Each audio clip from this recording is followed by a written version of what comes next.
நம்ம தாத்தாங்கெல்லாம் எப்படி ஓட்டு போட்டிருப்பாங்க? இவன் நம்மாளா, இவன் நமக்கு நல்லது பண்ணுவானா, நம்ம ஜாதிக்காரனா அப்படின்னு பார்த்து ஓட்டு போட்டிருப்பாங்க. அது நம்ம அப்பா அம்மாலாம் எப்படி ஓட்டு போட்டிருப்பாங்க?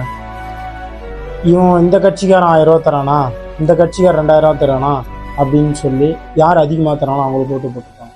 ஆனால் நம்மள மாதிரி இருக்கக்கூடிய இன்னைக்கு இருக்கக்கூடிய யங்ஸ்டர்ஸ், நம்ம நல்லா படிச்சிருக்கோம், நமக்கு நல்ல அறிவு இருக்குது, ஆனால் நம்ம இன்னைக்கு எப்படி ஓட்டு போடுறோம்?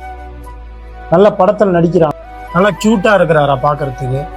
இந்த மாதிரி திரைப்படத்தை மோகத்தினால இந்த மாதிரியான திரைப்பட நடிகர்களை இன்னைக்கு நம்ம முதலமைச்சர் ஆக்கியிருக்கோம். அது தப்பு சொல்ல, அவர் நல்லவராக இருக்கலாம். ஆனால் நீங்கள் உங்களுடைய தொகுதியில் தேர்ந்தெடுக்கக்கூடிய ஒரு எம்எல்ஏவும் நல்லவர்னு உங்களுக்கு தெரியுமா? நான் ரீசெண்டாக பண்ண ரிசர்ச்சில் தாவேக்கால மட்டும் கிட்டத்தட்ட 41 கிரிமினல் வழக்கு இருக்கக்கூடியவங்க இருக்கிறாங்களாம். அது மட்டும் இல்லாமல் 19 கொலை வழக்கு இருக்கக்கூடியவங்க இருக்கிறாங்களாம். இத்தனை பேரையும் ஓட்டு போட்டு நம்ம எம்எல்ஏ வாக்கியிருக்கோம். நமக்கெல்லாம் எப்போ ஒரு ஓட்டுடைய வேல்யூ என்னன்னு தெரியும்? கருப்பின மக்கள் மாதிரி கஷ்டப்பட்டு ரத்தம் சிந்தி அவங்கக்கிட்ட காலில் விழுந்து அந்த வாக்குரிமையை வாங்கும்போது நமக்கெல்லாம் தெரியுமா? எனக்கு தெரியல.